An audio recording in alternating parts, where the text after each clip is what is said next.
Humans are masters of self-deception. We fool ourselves into believing things that are false, and we refuse to believe things that are true. I was in graduate school when I really started delving into the topic of self-deception, and it rocked my world. I saw it everywhere, in everyone. We lie to ourselves about the smallest details, such as how much we really ate today, and why we didn't list our actual height and weight on our driver's license. We lie to reflect our aspirational goals. I'll only have 1 glass of wine tonight, when I know that I'm drinking at least 3. We lie to uphold social ideals. I never have sexual thoughts about anyone except my spouse, because that wouldn't be acceptable. We lie about our most important life choices, such as why we married who we did or chose a given career path. Unfortunately, for all the romantics out there, love is rarely the full motivation for those choices. Nowhere was self-deception more obvious than in my romantic relationships. I was terrified of being left. My fear of abandonment led me to act in ways that are still hard for me to admit. Anxiously awaiting a phone call, driving to see if he was where he said he would be, asking him repeatedly if he loved me. At the time, I couldn't have told you any of that because I wouldn't have been able to admit it to myself. At the core, we lie to ourselves because we don't have enough psychological strength to admit the truth and deal with the consequences that will follow. That said, understanding our self-deception is the most effective way to live a fulfilling life. For when we admit who we really are, we have the opportunity to change. It's hard to look at this photo and think, liars.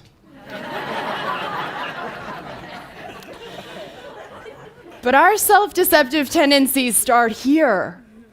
From a very early age, we start observing and making conclusions about ourselves and our environment.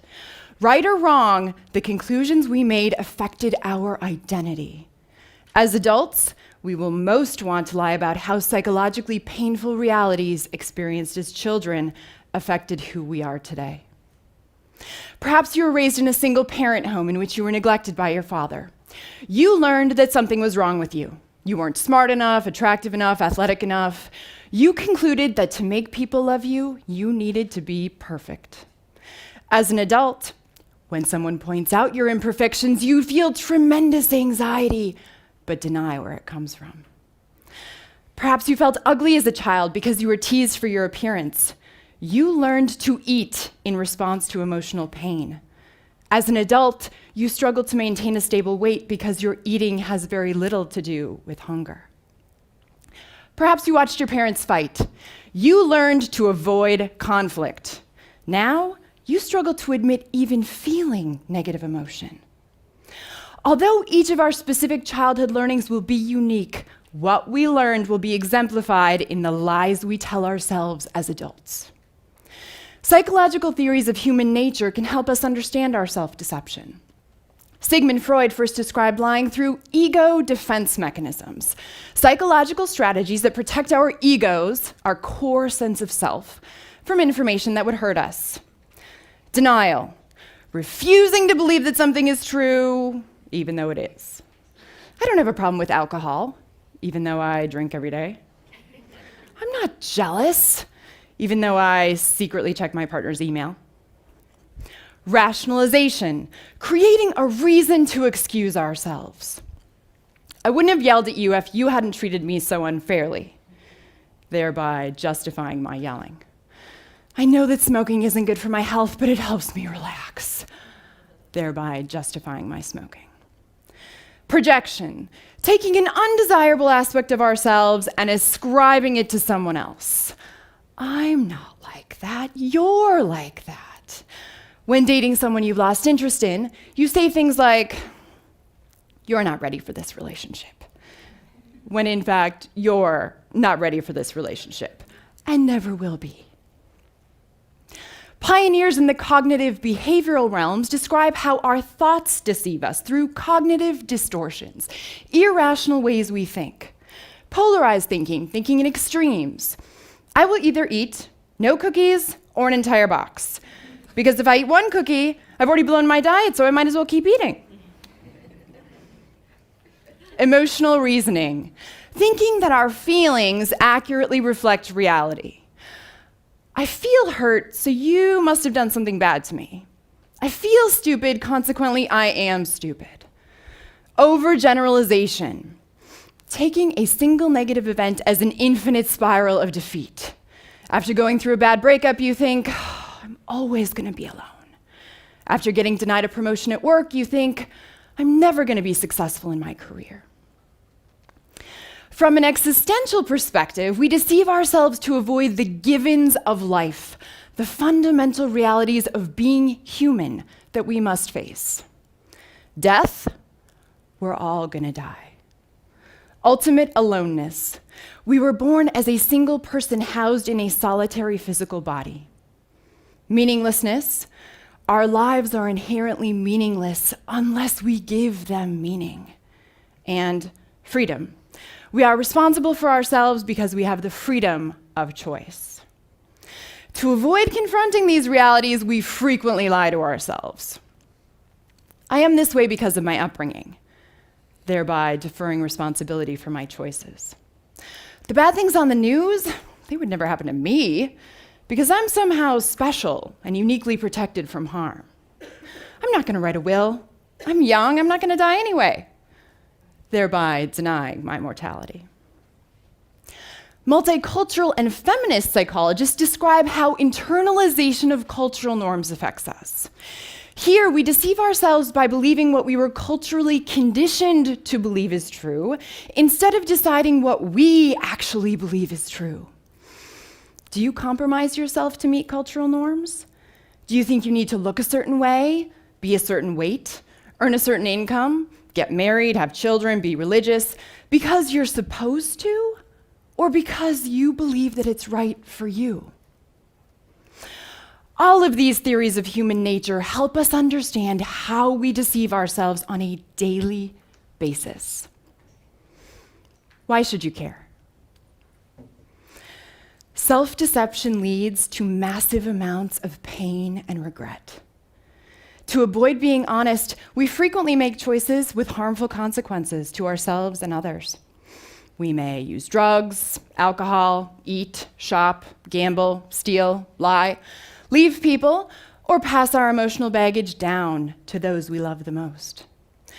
Or we may choose not to change, even when we're miserable or causing profound harm to those around us. Looking back at life with regret is incredibly painful because you can't change your choices in the past. As I shared earlier, I struggled greatly in my romantic relationships. I knew that I didn't feel safe, but I believed it was my boyfriend's fault. If he just called me more, told me he loved me more, then I would feel safe. The truth was, there was nothing he could do to make me feel safe, because my feelings had nothing to do with him. The reason I didn't feel safe is that I learned as a child that people would always leave me, and I lived my life making choices consistent with that belief. When we don't take full responsibility for who we are, we hurt ourselves and everyone around us. Now what? How do we start acknowledging the lies we tell ourselves? How do we start becoming more honest liars? The first step is self-awareness. We become observers of ourselves.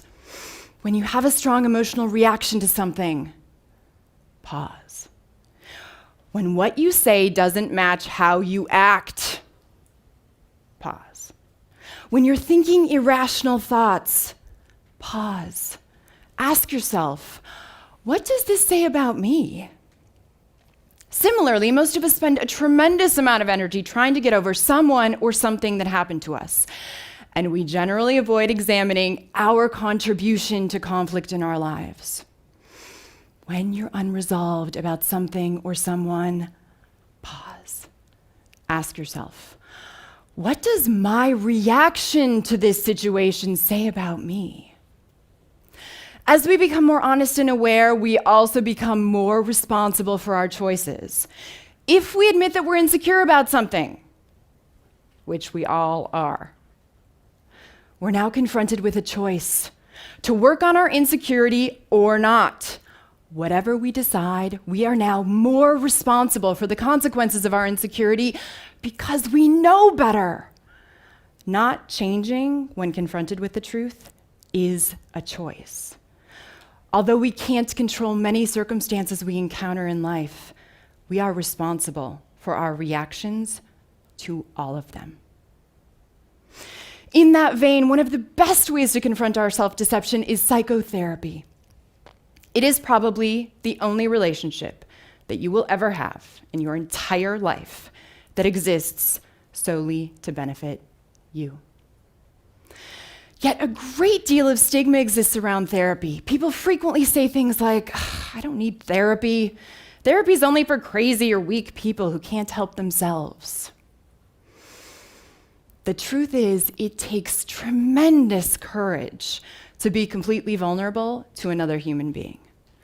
Therapy is truly a gift if you're courageous enough to accept it.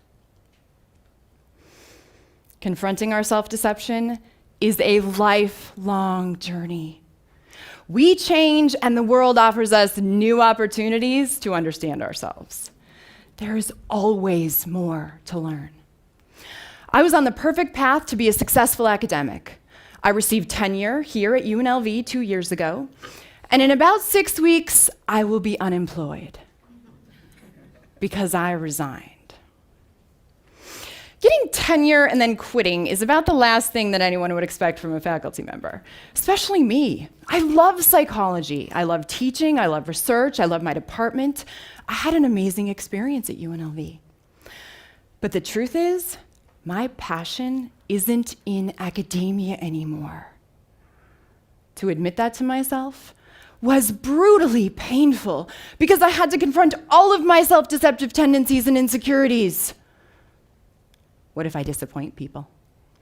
What will my family say? What am I going to do? What if I can't support myself? Who am I if I'm not a professor? What if my whole life changes? What if my whole life doesn't change? If I had chosen to stay in academia, I would have paid a huge psychological price. I would have to admit that I was not strong enough to make different choices for myself when confronted with the truth. Be more honest, liars. Choose to become more honest about the lies you tell yourself. Use the truth to live the most fulfilling life for you, because you've only got one.